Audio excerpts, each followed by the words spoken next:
Thanks very much, Anna. Here in Mission Control in Houston, the team on console is led by Flight Director Allison Bollinger. She's joined by spacecraft communicator Tess Caswell, who will be talking directly to the crew through that big loop you described, all the way through the exit from the so-called approach ellipsoid, which is the racetrack boundary, after which joint operations will conclude between Houston and your Mission Control there in Hawthorne, California. A short time ago, Bollinger polled her team of flight controllers here and received a go for undocking. Now, the undocking time has been adjusted ever so slightly by just a few minutes to the right. The undocking command that will initiate the retraction of the umbilical between Dragon and the station that has been providing telemetry and electricity to the Dragon Endurance will be retracted. That will then initiate the opening of two sets of hooks, 6 hooks per set, that will physically separate Dragon from the International Space Station and conclude its 5-month stay on board the orbital outpost. Once that separation occurs, and it is now targeted, by the way, for 5:15 p.m. Central Time, 6:15 p.m. Eastern Time, that would mark physical separation. Dragon will move away from the forward port of Harmony to a point about 400 meters in front of the station. Then through a series of departure burns, we'll move to a point above the station, behind the station, and then we'll phase away below the station for a 17.5-hour transit to its deorbit burn and splashdown off the coast of California on Saturday morning, as you described. The crew statistics for Crew-10, very impressive. They will have spent 148 days in space at the time of their splashdown on Saturday morning, 146 days of which were locked in and working with the Expedition 73 crew aboard the International Space Station. McLean, Ayres, Peskov, and Onishi will have completed 2,368 orbits of the Earth, a mission spanning 62.7 million miles. And McLean will have totaled 352 days in space during her 2 missions once she returns to Earth on Saturday. Ayres and Peskov, both first-time flyers, will have accrued 148 days, and Takuya Onishi, completing his 2nd flight into space, will have totaled 263 days on his 2 missions. So everything is all set for the departure of Crew-10 from the station. By the way, the delay, the wave-offs, if you will, because of weather over the past couple of days, concluded with a weather briefing this morning, and SpaceX and NASA were both go for undocking with the conditions, lighter winds, and even though there are some low clouds expected at the time of final descent for Endurance to its splashdown point off the coast of California, those conditions are well within limits to allow the undocking today and the return to Earth tomorrow for Crew-10. With that, we'll hand it back to Ronnie and Anna in Hawthorne and stand by for physical separation.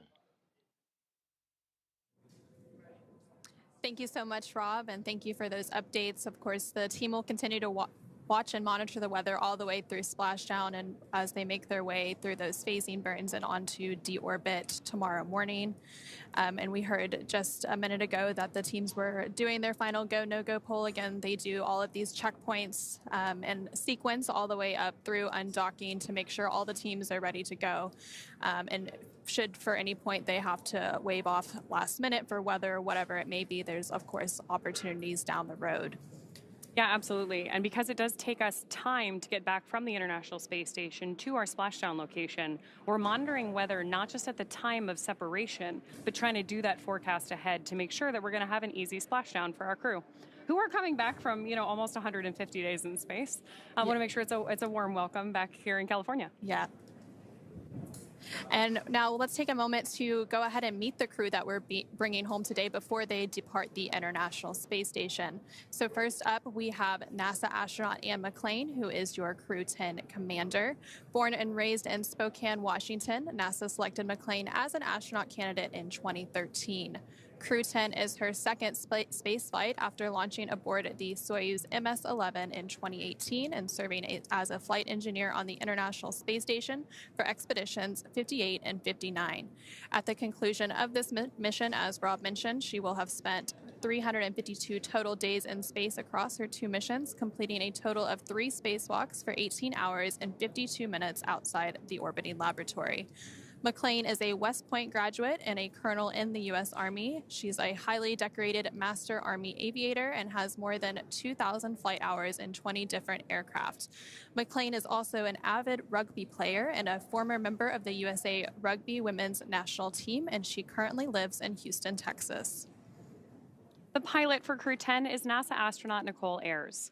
Crew-10 is her first space flight. A major in the U.S. Air Force and the first member of NASA's 2021 astronaut class named to a crew. Following this mission, Ayers will have logged 148 days in space, completing one spacewalk for a total of 5 hours and 44 minutes outside the space station. Ayers is a graduate of the U.S. Air Force Academy.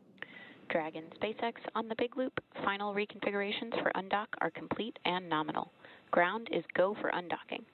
Undock sequence start time is 22:10.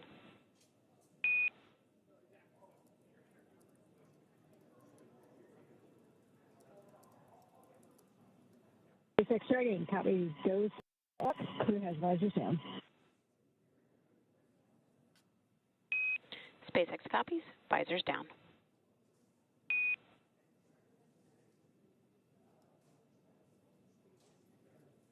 We heard a little bit of chatter there between mission control here in SpaceX communicating with our crew on board. And we've got confirmation that visors are down. What we're doing right now is getting the crew into their fully suited up, ready to depart configuration, because we want to make sure that for all of these dynamic phases of flight, we have them safely inside their spacesuits. So with that, let's take it back to our crew. We were just discussing mission pilot Nicole Ayers, who is a graduate of the U.S. Air Force Academy in Colorado Springs, Colorado. She has served as an instructor pilot and mission commander in the T-38 Adair and F-22 Raptor, leading multinational and multi-service missions worldwide. She has more than 1,400 total flight hours, including more than 200 hours in combat.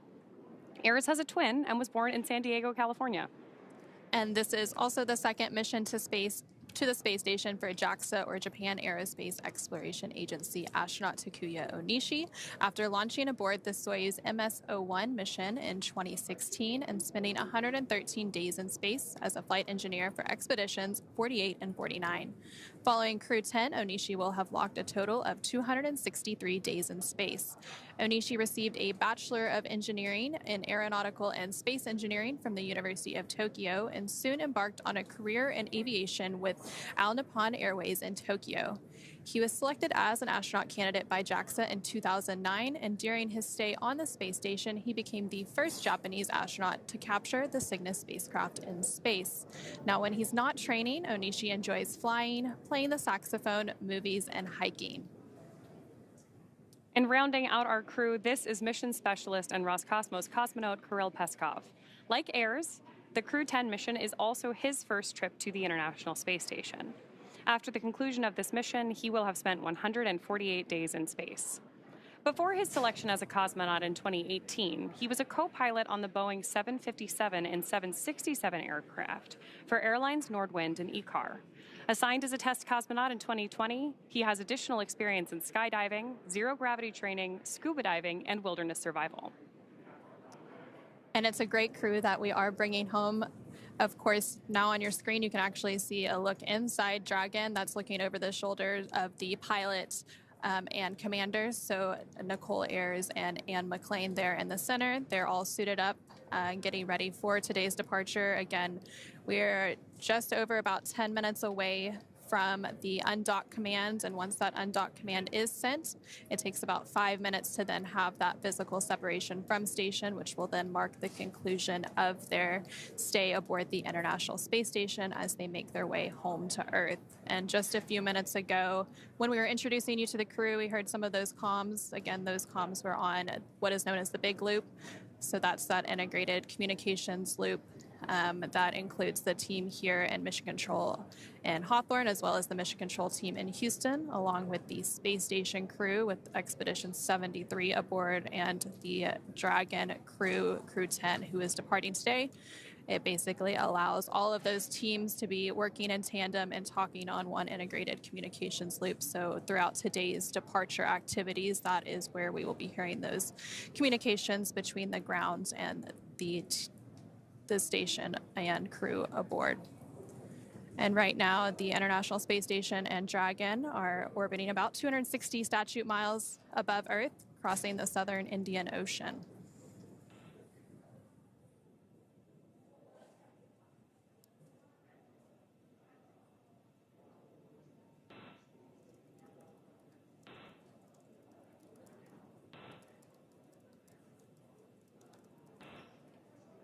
And we also did just hear a few minutes ago that the teams had pulled go to proceed with today's undocking and departure activities. So again, we are just standing by for that undocking command here in just about 10 minutes.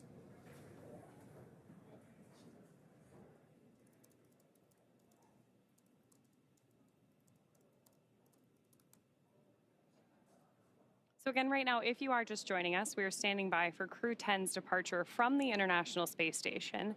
And the view on your screen right now is looking over the shoulder of the pilot and commander for today's mission, up at the 3 touchscreen displays inside the Dragon spacecraft.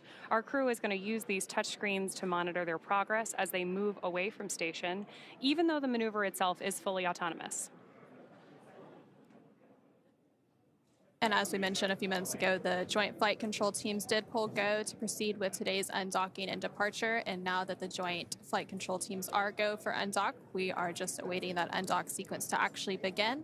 Again, the undock command is scheduled to be sent in about 9 minutes at 3:10 p.m. Pacific, 6:10 p.m. Eastern. Once that command is sent, it will take less than 5 minutes for Dragon to separate from the International Space Station, which has been its home for the last 5 months. At the planned undock time, SpaceX Mission Control will command the undock sequence start, which begins the automatic undocking process we were just talking about. The first step is for the umbilicals to retract. These umbilicals connect Dragon systems to the space station while docked, transferring power, telemetry, and commands between the 2 vehicles throughout Dragon's stay. Once that's complete, Dragon will unlatch itself from the space station by releasing the 12 hard capture hooks in 2 separate phases, which Rob was telling us about while he was with us a couple minutes ago. All that combined takes roughly 4.5 minutes. And then Dragon will be ready to depart from station and begin to move itself further and further away using the Draco thrusters on board. And Dragon's initial departure from station is a little bit different from other docked vehicles like the Soyuz that rely on springs to push them away from the docking port. Dragon will actually execute 2 short thruster firings called undock burns, and that is what physically separates Dragon from the International Space Station. Those thruster firings use a combination of the 12 Draco engines around the base of the spacecraft, with the first breaking any stiction between Dragon and the docking port, and then the second slowly backing the spacecraft away from the station's Harmony module. And again, Dragon is currently docked to the forward-facing port on the Harmony module. Crew-11 docked last Saturday to the space-facing port. And following that physical separation, which we are expecting at about 3:15 p.m. Pacific, 6:15 p.m. Eastern, we will have depart burn 0, which is the first of 4 departure burns to begin moving Dragon further away from the space station. That initial departure burn, depart burn 0, will then be followed by the second departure burn about 5 minutes later, and that will help move the spacecraft beyond the keep-out sphere. The keep-out sphere is an invisible 200-meter line centered on the space station, and it is one of several safety zones set up to govern spacecraft arriving and departing from the International Space Station. Before moving into the keep-out sphere, spacecraft have to be configured where they would not cross the imaginary boundary for at least 4 orbits, even if the spacecraft lost all maneuvering. And then after that, about 13 minutes later, today that would be around 3:34 p.m. Pacific, 6:34 p.m. Eastern, Dragon will then exit what is known as the approach ellipsoid. Again, it's another imaginary shape, this time a 3-dimensional ellipsoid measuring 4 kilometers by 2 kilometers by 2 kilometers in the same family as the keep-out sphere. One of the key differences with the approach ellipsoid is that vehicles outside of it have to be on what we call a 24-hour safe free drift trajectory, which means the spacecraft would not cross into the approach ellipsoid for at least 24 hours, even if it lost all maneuvering. Again, we're expecting the call for the undocking sequence to begin in about 6 minutes. And then after that happens, it'll be about 5 more minutes before we have physical separation of Dragon carrying Crew-10 away from the International Space Station to conclude their mission.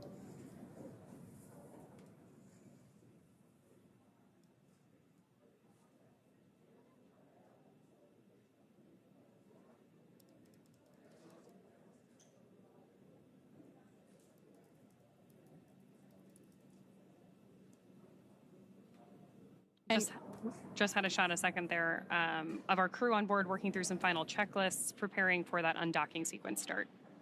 And all throughout today, there have been a lot of procedures that they've had to work through. Before we started today's broadcast, the crew had to work through hatch close procedures, and then they got suited up and completed some leak checks.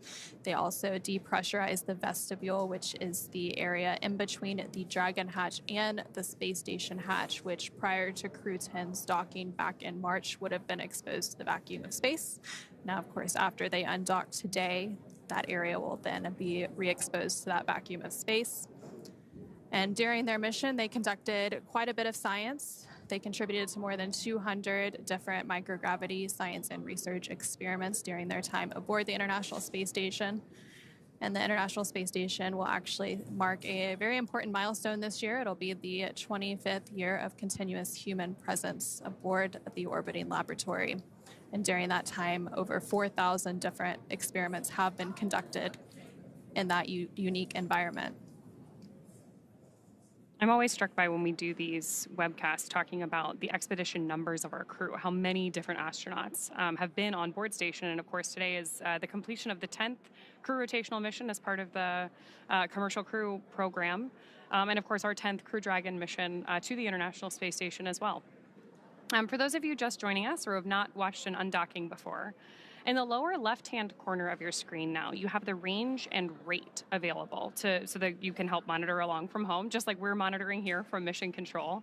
The range tells you about how far away from the station we are, and the rate is the speed at which that distance is changing. So we're looking for both to increase as we move through these carefully planned maneuvers as we go through our separation, phasing burns, and ultimately head towards splashdown.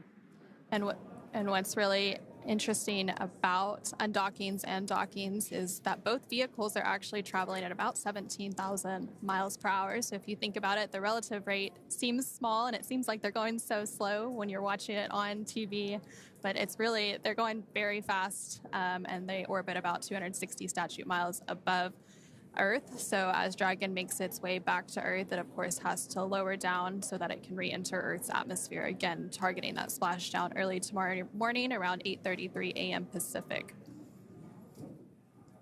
And we're now just about 3 minutes away from that undock command, which will be sent to Dragon from the ground, and that will then command the umbilicals to retract, and those umbilicals provide power between Dragon and the space station, and those were initially attached when Dragon docked to the International Space Station back in March. So then after the umbilicals retract, then we will have those hooks begin to drive open, and that will happen in 2 sets of 6. And then once that happens, Dragon will conduct those 2 short thruster firings to physically separate it from station.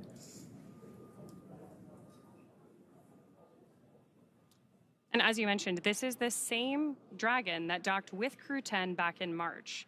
Part of our operating procedure is such that the Dragon spacecraft that launches the astronauts is exactly the same one that brings them back home. So while our Crew-10 astronauts have been aboard the International Space Station, Dragon has been docked to the ISS as well. And we're using them in that docked configuration, effectively as one vehicle. Their spacesuits are stored inside of Dragon, as are some of those experiments that you were talking about.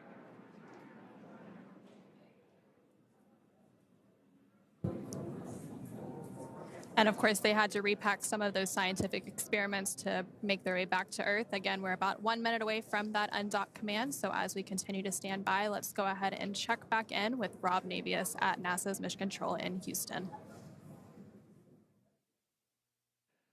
Thanks very much, you guys out in Hawthorne. Here in Mission Control in Houston, all flight controllers are set for the beginning of the end of the Crew-10 mission and the journey home.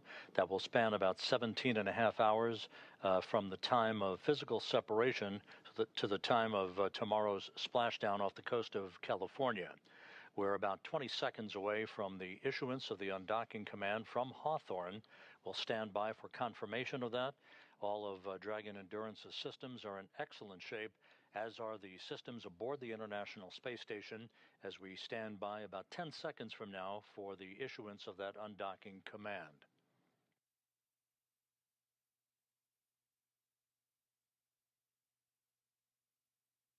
And execution of the command now has been issued. The first step on the road to separation will be the retraction of the Dragon umbilical SpaceX that on the big you loop. just heard a moment Undock ago. sequence commanded.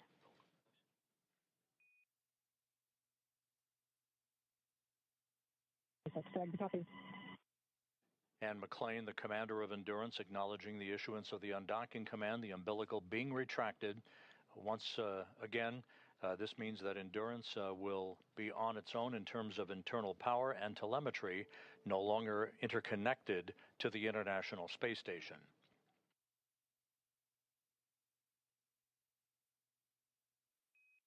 Umbilical demate complete and nominal.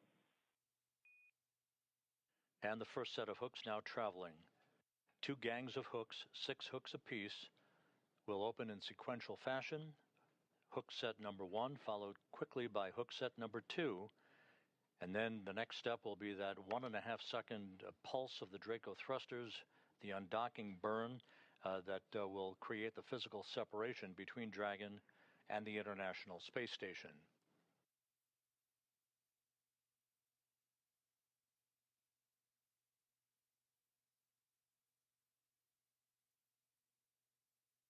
The Expedition 73 crew, who will be left on board the station to continue the unbroken presence of humans on board the orbital outpost led by Roscosmos cosmonaut Sergei Ryzhikov. He's the new ISS commander, joined by Alexei Zabritsky, Oleg Platonov, Johnny Kim, Zena Cardman, Mike Fink, and Kimia Yui.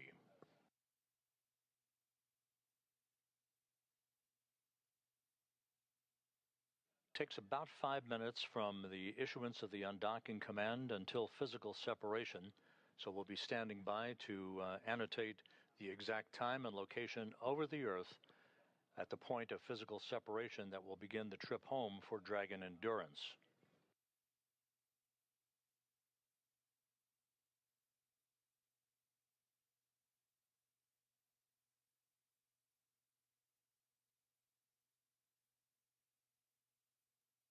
We're currently in an orbital nighttime pass.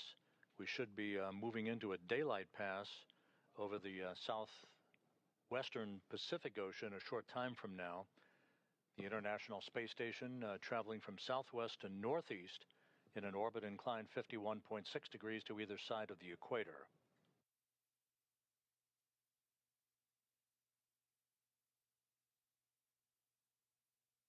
And the first set of hooks now open, now working on the second set. First set of hooks open and nominal.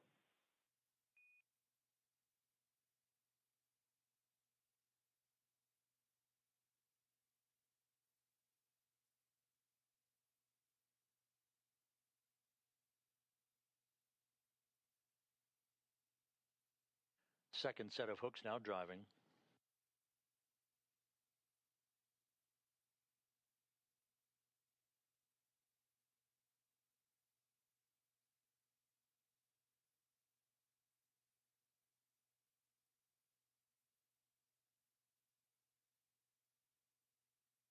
All quiet here in the mission control room here in Houston, the International Space Station Flight Control Room.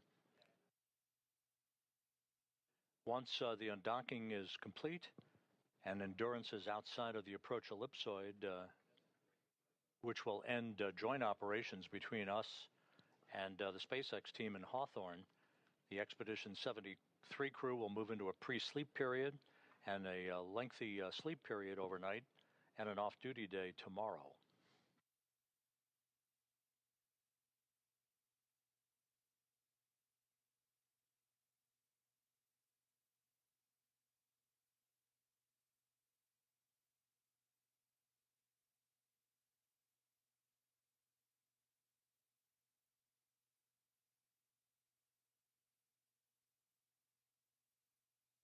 The second set of hooks now open, standing by for undock burn number 1.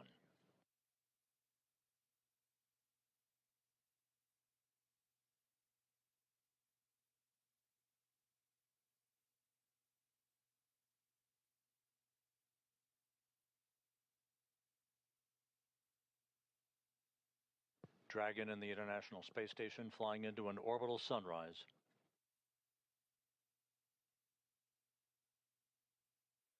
All hooks confirmed to be open. All hooks now open and nominal.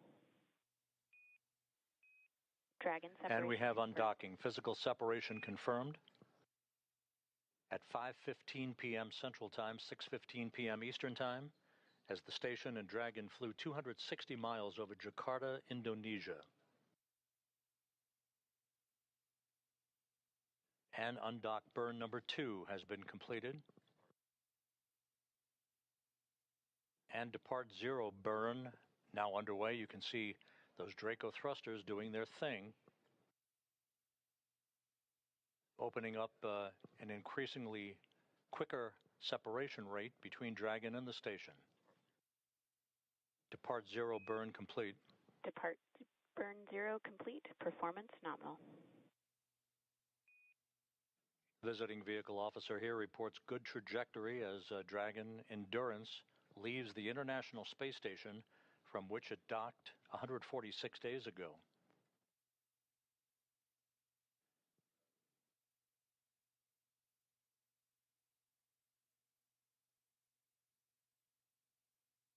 We're about 4 minutes away from depart burn number 1.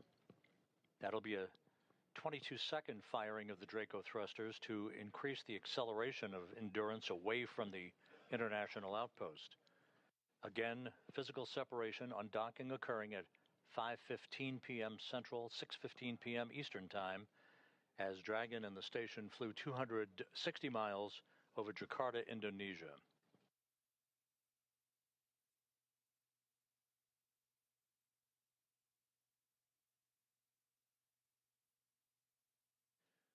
And again, we will remain in integrated operations with Hawthorne, California and SpaceX Mission Control until the time that Endurance has exited the approach ellipsoid, which is that 2 by 2 by 4 kilometer invisible boundary, basically a racetrack shaped oval type boundary that represents the vicinity of the neighborhood of the International Space Station, within which integrated operations are conducted.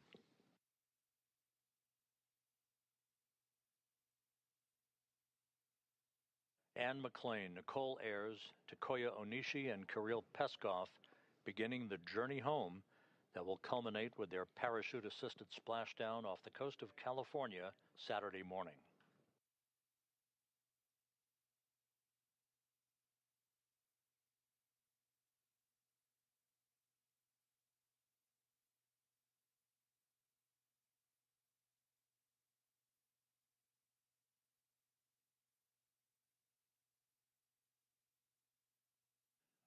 The track of Dragon and the station will carry it a moment from now across Malaysia and then just south of Manila, the capital of the Philippines.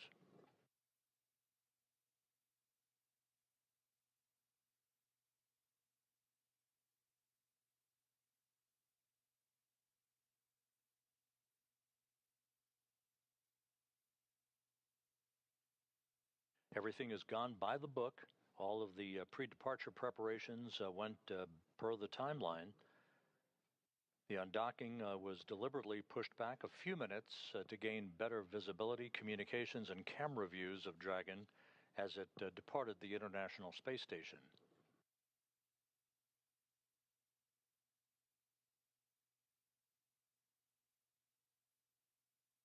We still are headed for a splashdown on Saturday morning at 10:33 a.m. Central Time, 8:33 a.m. Pacific Time off the coast of California.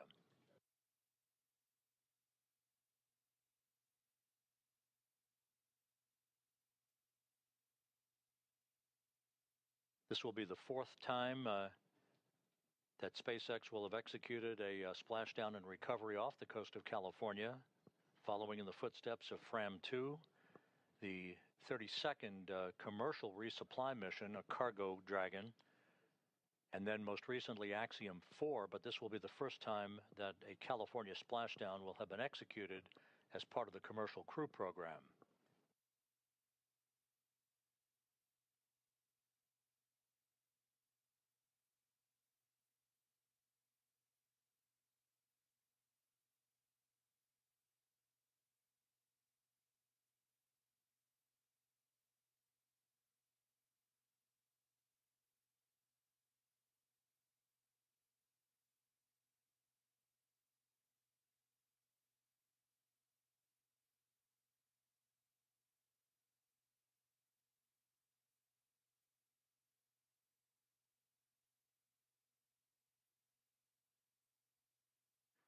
We're about 25 seconds away from departure burn number 1. This is a 22-second firing with a delta velocity change of 0.6 of a meter per second to further increase Endurance's opening rate from the International Space Station.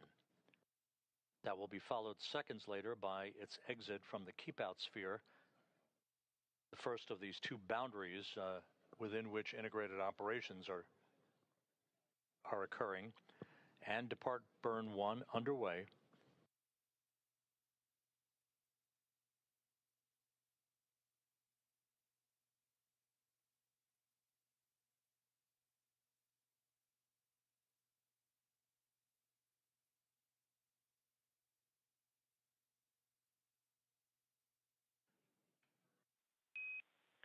Depart burn 1 complete. You are go to DOF suits per procedure 4.012. Reminder, ground will be deactivating the big loop following exit from the approach ellipsoid.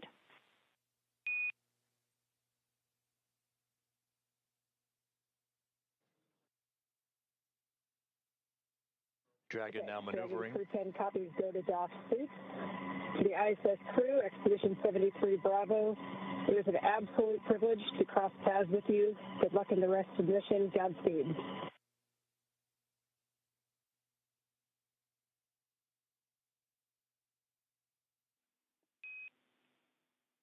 Anne, Vapor, Talk, and Kirill, thank you for your wishes. We wish you fair winds and following seas. It's been an honor for all of us around the world to support you as you lived and worked on the International Space Station. We cannot wait to welcome you home to the blue skies of Earth.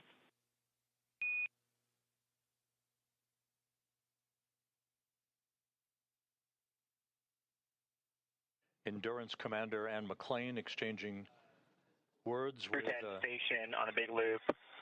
Fair winds and following seas. It was a huge honor to work with you all. We're going to miss you, and we can't wait to see you back on Earth.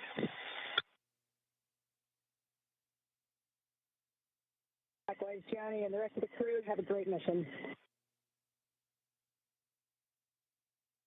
Again, Endurance Commander Anne McClain wishing all the best and a big vote of thanks. Dragon and Station, Houston on the big loop. Dragon has exited the keep-out sphere.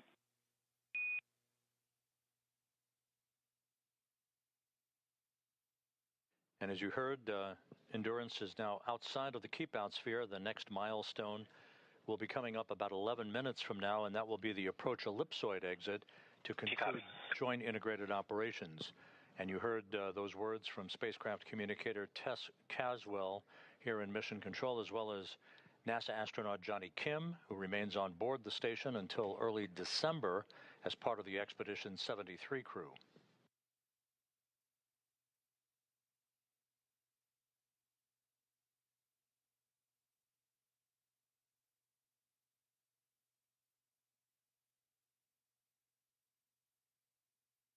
So with Endurance well on the way on the first leg of its journey home that will culminate with its splashdown off the coast of California Saturday morning, we're about to conclude joint integrated operations with Hawthorne here in Mission Control in Houston.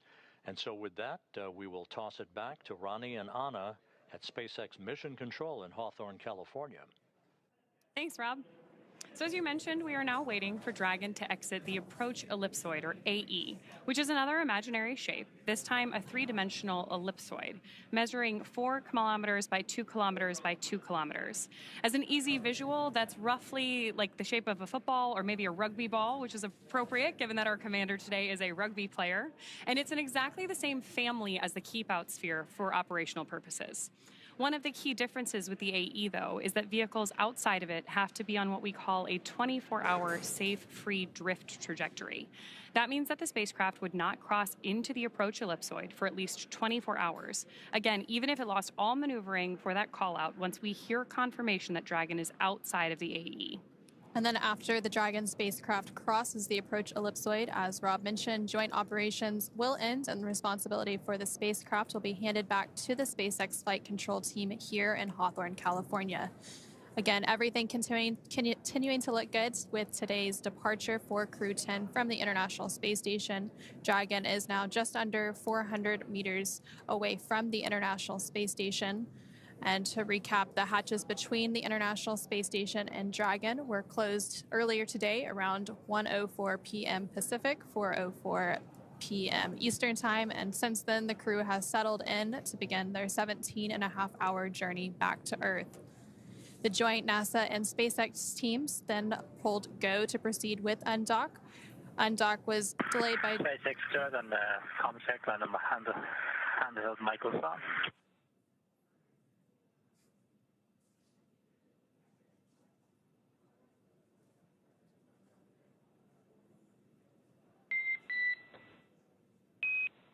I have you loud and clear on the cabin mic on the big loop.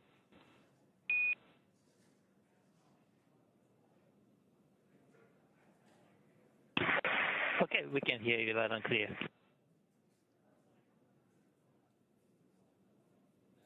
And those comms there were with the core or the crew. SpaceX Dragon, com check on Dragon to ground.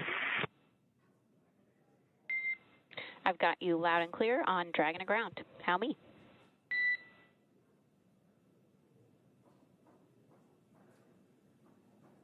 Okay, same. Thanks.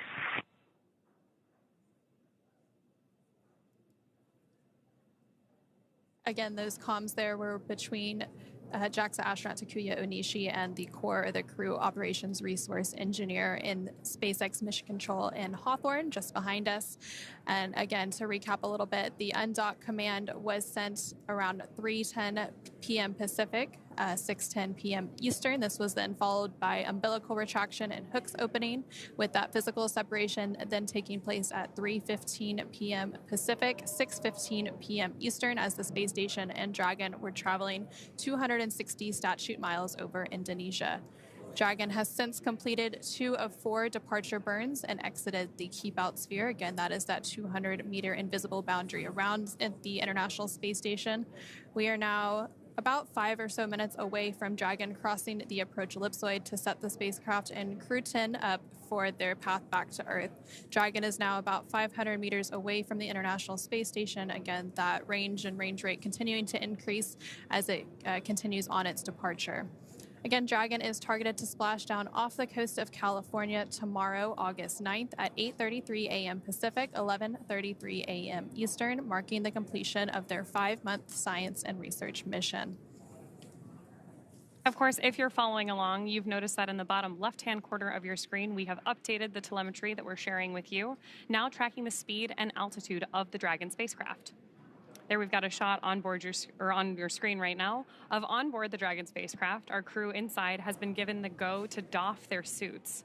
Generally speaking, we always have the astronauts in their suits when we're in dynamic phases of flight. That's because the spacesuits are effectively an extension of the spacecraft. If we needed to for any reason, the spacesuit is designed to keep the astronauts safe. Now that we've cleared that dynamic phase, it's time for them to take those suits off, get a little bit more comfortable for their 17.5-hour journey home.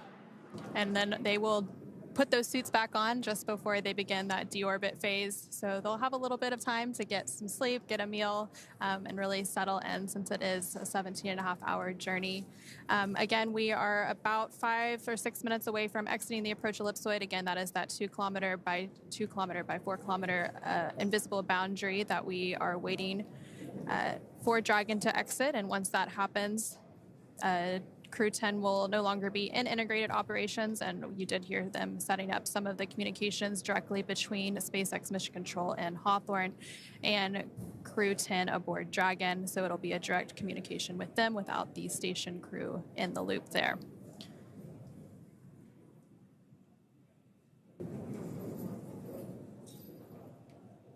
And right now, Dragon is about 600 meters away from the International Space Station, as the International Space Station travels about 260 statute miles over the Pacific Ocean off of the coast of Japan. And the International Space Station does go through an orbit every 90 minutes or so. And when we had that undocking, you could see the sunrise. So they were coming into an orbital daytime during that undocking, and that is actually why the undock was delayed by about 10 minutes, just to allow better comms and to get those great views from the International Space Station.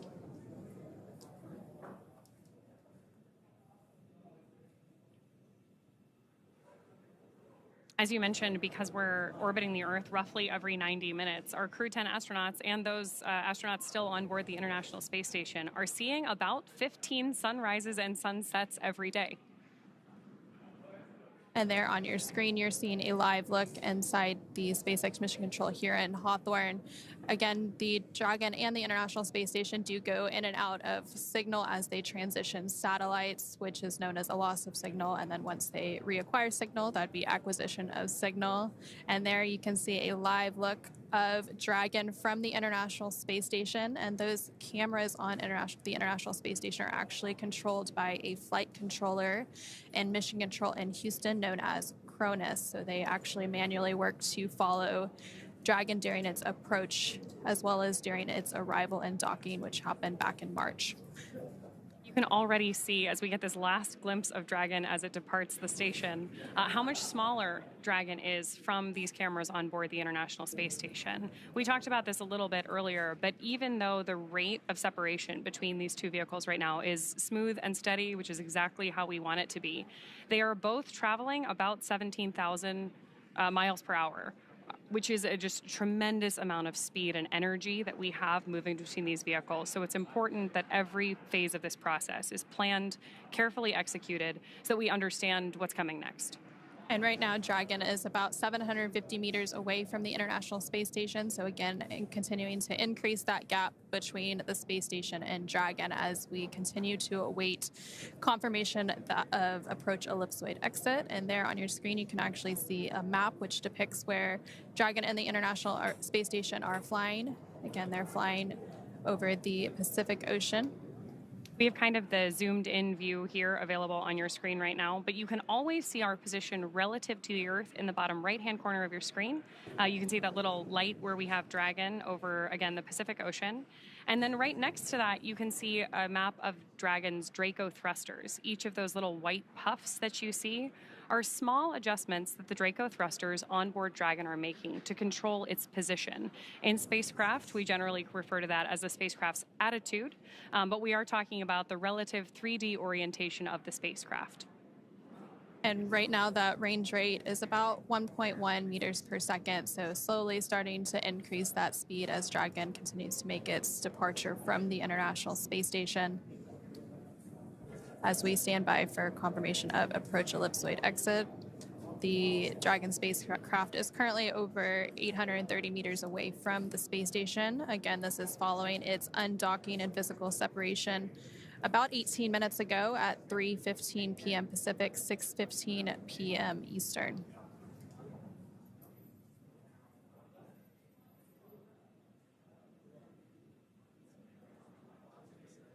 And following the physical separation, which required those two short undock burns, we did have 2 departure burns, and that was the first 2 of 4 departure burns.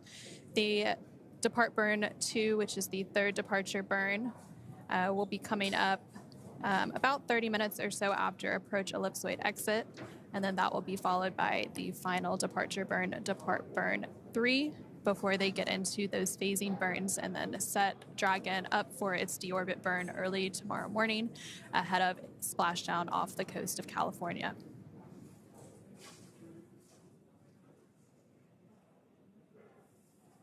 We talked about this a little bit earlier on too, but following that phasing burn, Dragon is going to complete deorbit reentry and splashdown. During our deorbit sequence, several events are going to occur, including trunk separation, closure of the nose cone, a deorbit burn, deployment of our drogue and main parachutes, and finally splashdown. And then after splashdown, there's still quite a few activities that have to take place to actually hoist Dragon up onto the recovery vessel. The recovery vessel for this is the Shannon. And so the recovery team is getting staged out there. The boat is on its way to the splashdown location, and then there will be a set of helicopters that take the recovery team out to the boat, and they also have 2 fast boats, and so those fast boats will be the first ones out to the splashdown location following that 8:33 a.m. Pacific splashdown tomorrow morning, and they do some initial checks to ensure the safety of the spacecraft before they begin safing it to prepare to lift it up onto the recovery vessel. And of course, once Dragon is on board our recovery vessel, we're going to help the crew egress or exit Dragon. And then we'll also do some quick recovery of the time-sensitive scientific experiments and cargo on board, sending those to different research labs Dragon, all around. SpaceX on the big loop. Dragon has exited the approach ellipsoid and is on a 24-hour safe free drift trajectory. Configure comm for Dragon aground in preparation for disabling the big loop.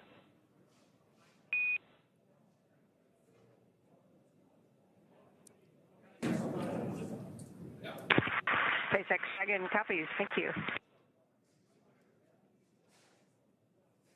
And so we did hear confirmation just now that Dragon has exited the approach ellipsoid. Again, that is that invisible boundary measuring 4 kilometers by 2 kilometers by 2 kilometers, and the same family as the keep out sphere. And vehicles outside of it have to be on what we call a 24-hour safe free drift trajectory, which means the spacecraft would not cross into the approach ellipsoid for at least 24 hours, again, even if it lost all maneuvering.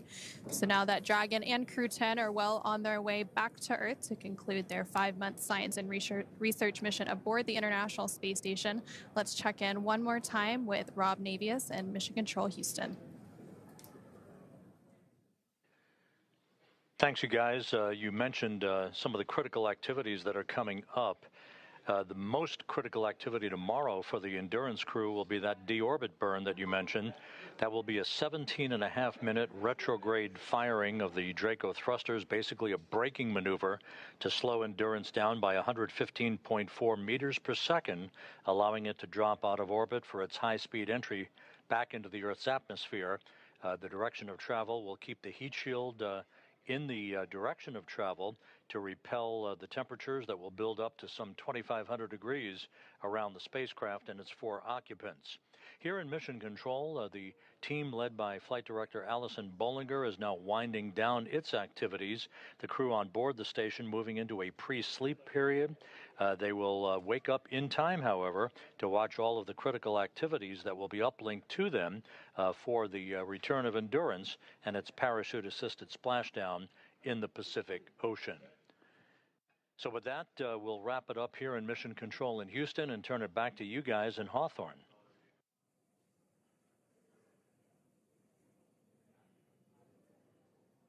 Thanks, Rob.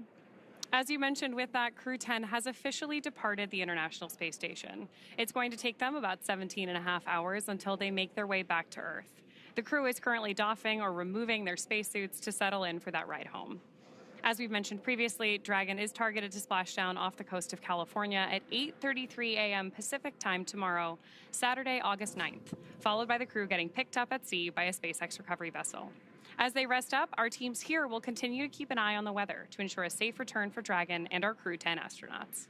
And although our undocking coverage is concluding for today, you can continue to follow along with Crew-10's journey back to Earth by listening to real-time mission audio, the same operational communication used by flight controllers on the ground on NASA's YouTube channel. Meanwhile, we will rejoin for live visual coverage starting a little more than 1 hour prior to splashdown at 7:15 a.m. Pacific, 10:15 a.m. Eastern tomorrow. And as always, you can find mission updates on X, at NASA, at SpaceX, and online at NASA.gov. Thanks again for watching. We'll see you soon, and our Crew-10 astronauts back on Earth very soon.